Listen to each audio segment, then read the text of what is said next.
नमस्कार मित्रांनो, आपल्या मराठी टेक्निकल चॅनलवरती आपलं सगळ्यांचं स्वागत आहे। आपल्या चॅनलवरती जर पहिल्यांदा आला असाल तर नक्की चॅनलला सबस्क्राईब करायला विसरू नका, जेणेकरून तुम्हाला सर्वात प्रथम अपडेट मिळायला सुरुवात होईल। तर मित्रांनो, आज आपण एक महत्त्वपूर्ण अपडेट पाहणार आहोत की लाडकी बहीण योजनेचा जी काही KYC आहे ती चालू झालेली आहे आणि या अंतर्गत काही महत्त्वाचे अपडेटसुद्धा आपण पाहणार आहोत की या अगोदर जर तुमची KYC झाली असेल तर या यादीत या लिस्टमध्ये तुमचं नाव नाही, अशा प्रकारे तिथे एररसुद्धा येतोय। तर काय एरर आहे ते आपण समजून घेणार आहोत किंवा कोणाची KYC झालेली आहे त्याबद्दलची संपूर्ण माहिती आपण या व्हिडिओमध्ये पाहणार आहोत। तर नक्की हा व्हिडिओ शेवटपर्यंत बघायला विसरू नका आणि आपल्या चॅनलवरती जर पहिल्यांदा आला असाल तर चॅनलला सुद्धा सबस्क्राईब करायला विसरू नका। तर चला व्हिडिओला सुरुवात करूया।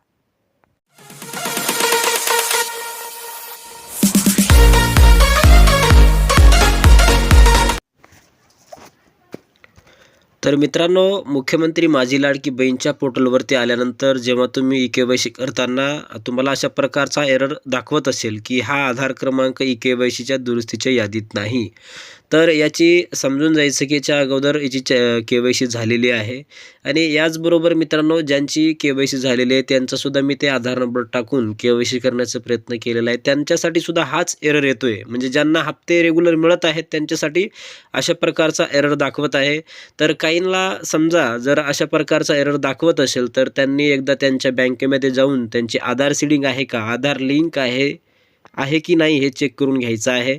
त्या कारणानुसार सुद्धा त्यांना हप्ते येऊ शकणार नाही आहेत। जर आधार सीडिंग नसेल, आधार लिंक नसेल तर त्यांना सुद्धा जो काही लाडकी बहीण योजनेचा हप्ता मिळणारा असेल तो मिळणार नाही आहे। आणि याच्यामध्ये जे काही अपात्र ठरवले जात असतील त्यांची सुद्धा मी KYC करत होतो, त्याच्या अंतर्गत सुद्धा ज्यांना लाभ मिळत नाही आहे त्यांना सुद्धा हाच एरर दाखवत आहे की हा आधार क्रमांक KYCच्या दुरुस्तीच्या यादीत नाही। ज्यांना लाभ मिळतोय त्यांची KYC करण्याचा प्रयत्न केला आहे त्यांना पण हेच एरर दाखवते आणि ज्यांची KYC खरंच पात्र ठरत असतील तर त्यांची KYC होत आहे।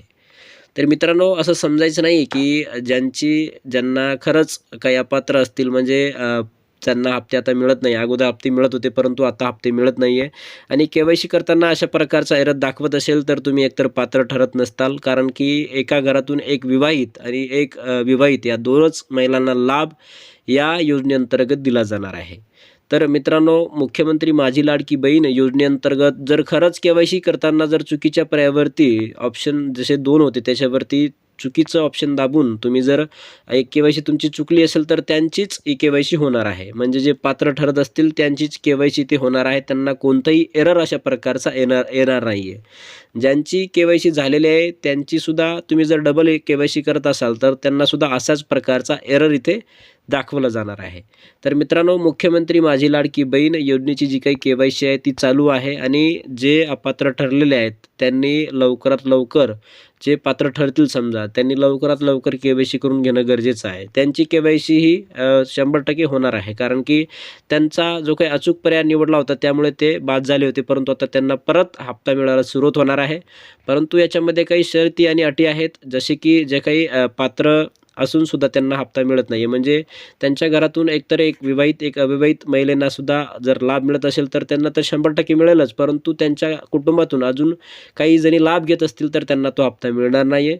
तर अशा प्रकारची महत्त्वाची माहिती आपण आपल्या या चॅनलच्या माध्यमातून आपण तुमच्यापर्यंत पोहोचत आहोत। तर महत्त्वाची जी काही माहिती आहे नक्की आपल्या लाडकी बहिणींना शेअर करायला विसरू नका, जेणेकरून त्यांना एक महत्त्वपूर्ण माहिती मिळेल। आणि आपल्या चॅनलवरती जर पहिल्यांदा आला असाल तर चॅनलला सुद्धा सबस्क्राईब करायला विसरू नका। धन्यवाद। जय हिंद, जय महाराष्ट्र।